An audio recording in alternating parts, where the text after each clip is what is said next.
자, 미국 증시가 전강 후 약으로 마감을 했습니다.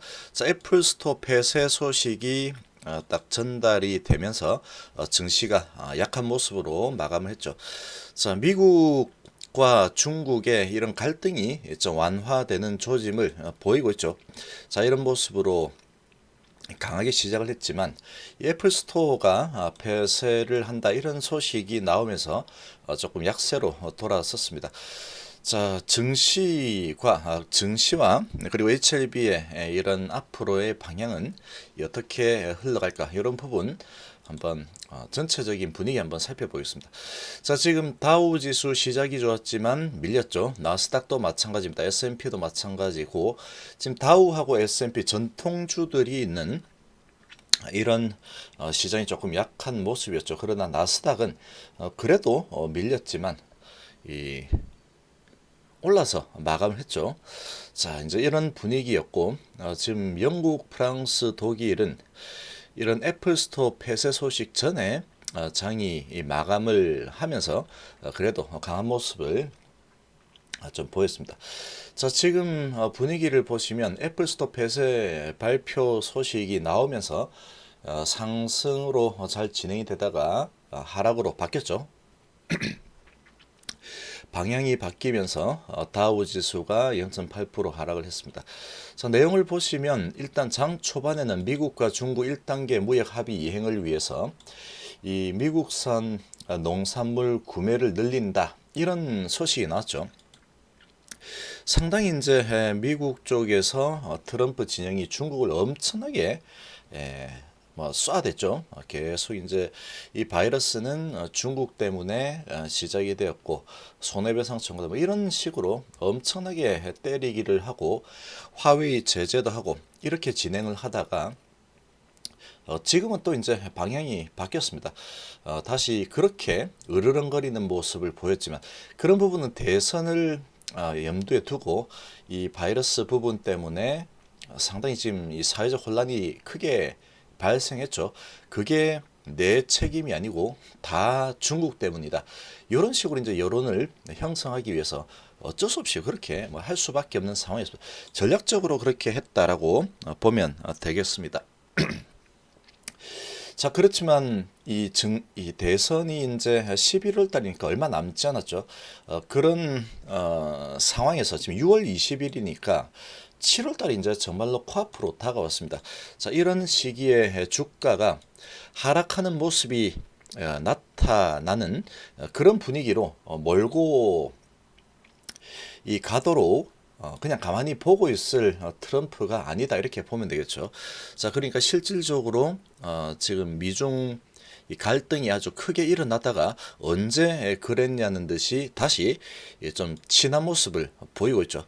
중국도 마찬가지, 미국도 마찬가지, 이 서로 필요할 때마다 공격도 했다가 또 합의도 했다가 좋은 모습을 보였다가 계속 그런 흐름을 지금 보이고 있습니다. 특히 미국 쪽이 주도적으로 밀당을 많이 하죠.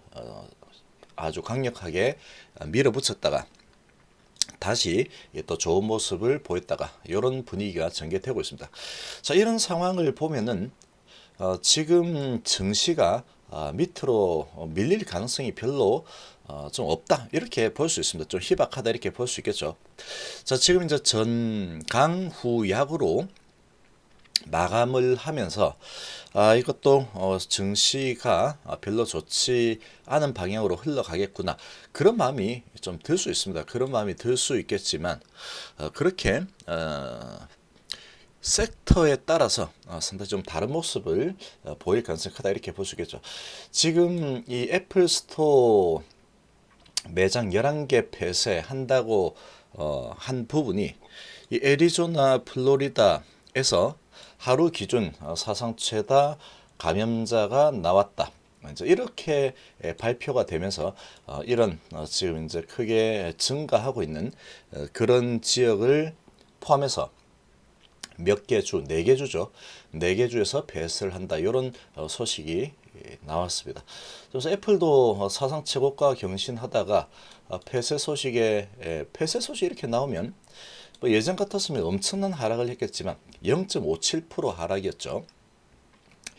자, 그런데 이런 이 크루즈 선사들, 이런 여행 관련주들이 배 그리고 비행기 주들, 이런 주들은 좀 많이 밀렸습니다. 아무래도 이제 이 바이러스 직격탄을 받을 수 있는 그런 섹터는 큰 폭으로 하락을 한 상황이죠. 자, 이런 상황인데 지금 연준에서는 계속해서 이제 이런 뉘앙스를 계속 보이고 있죠. 이 경제가 회복되기에는 지금 분위기 봐서는 다시 또 이렇게 증가하는 모습도 보이고, 뭐 그러다 보니 이 회복을 하는 데 있어서는 상당한 이 험난한 길이 예상이 된다, 이렇게 바라보고 있습니다. 자, 이렇게 바라보고 있는데 이거는 별로 좋지 않게 바라보는 거죠. 자, 좋지 않게 바라보는 거기 때문에 조금 증시를 좀 낙관적으로 보기 힘들다라고 볼 수 있죠. 경제를 그렇게 볼 수 있는 반면에, 그렇기 때문에 지금 이 부양책을 더 강하게 좀 진행을 할 필요가 있다. 그런 뉘앙스로도 볼 수 있는 겁니다. 이제 그러다 보니까 지금 또 이렇게 얘기했죠. 인터뷰에서 경제가 연준의 목표에서 여전히 멀리 떨어져 있다. 그렇기 때문에 연준이 할 수 있는 것이 있고 더 할 거다. 이렇게 얘기했죠. 그러니까 이제 뭔가 뭐 마이너스 금리로 가든 아니면은 이 경기 부양을 위한 돈 풀기를 아주 강력하게 더 하든 그런 부분 더 할 거다, 이렇게 얘기했죠. 그러면은 증시는 돈을 계속 뿌려대면은 올라갈 가능성이 매우 큽니다. 뭐 돈 뿌려도 안 될 거다라고 이렇게 얘기도 하고 하지만 지금 이제 1차 팬데믹이 나온 그런 상황만큼 더 좋지 않은 상황으로 진행이 될 가능성이 조금 희박하다라고 볼 수 있습니다. 왜냐하면 진단 키트와 그리고 이제 이게 얼마나 무서운지를 이제 전 세계적으로 인지를 하고 있죠. 인지를 하고 있다. 그리고 그 부분에 대한 대비를 하느냐 하지 않느냐, 그런 부분에는 상당한 이제 차이가 있겠죠. 그렇기 때문에 마스크 쓰고 조금 조짐이 보이면은 검사하고 이런 부분이 이제 이 방어막이 어느 정도 그래도 구축이 되어 있다라고 볼 수 있는 부분이기 때문에 이런 부분이 증시를 아주 큰 폭으로 밑으로 밀기는 쉽지 않을 겁니다. 이 증시 자금들은 계속해서 들어오죠. 증시 쪽으로 상당히 계속해서 유입될 만한 그런 분위기가 지속되고 있다, 이렇게 보면 되겠죠. 자, 이제 이런 분위기에서 지금 그러면 자, 미국 증시 어떻게 마감된지 한번 보면, 이 바이러스가 다시 좀 올라서고 있는 그런 지역들이 보이죠. 그러다 보니까 바이러스 관련주 이 길리어드가 4.6%나 상승을 했습니다. 그리고 모더나도 2.2% 정도 상승했죠. 다시 이 방향을 위로 좀 잡고 있는 모습입니다. 자, 그리고 항서적이 또 4% 정도 상승인데 뭐 중국이니까 잠깐 놔두고, 자, 그러고 제약주들의 상승이 눈에 띄죠. 머크하고 화이자, 자, 그리고 존슨앤존슨, 뭐 이런 종목들은 지금 이런 2차 팬데믹 바이러스로 인한 그런 하락에 영향을 크게 받지 않을 가능성이 크죠.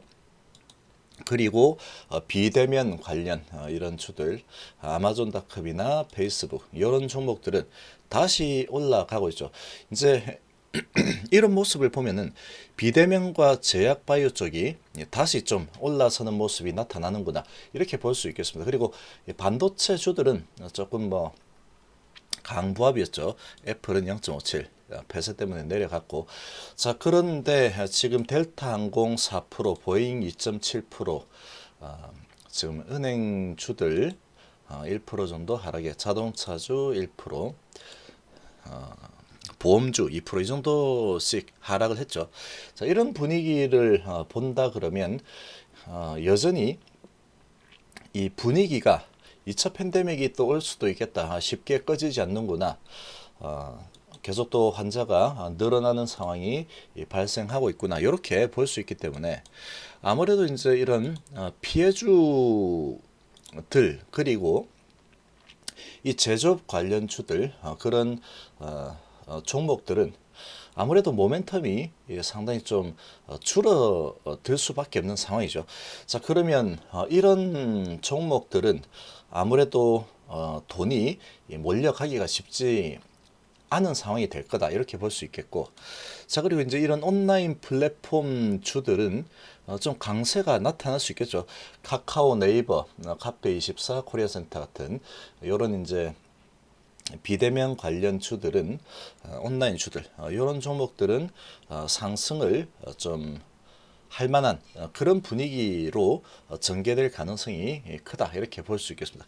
우리나라는 지금 이제 북한 이슈가 좀 있긴 하지만 지금 그 정점의 긴장감은 좀 벗어났다라고 볼 수 있는 상황이죠.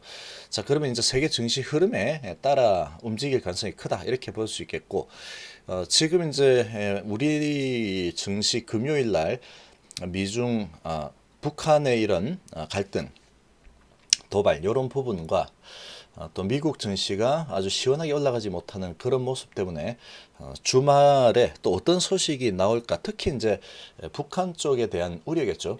그런 부분 때문에 조금 좀 좋지 않은 모습으로 진행이 됐습니다.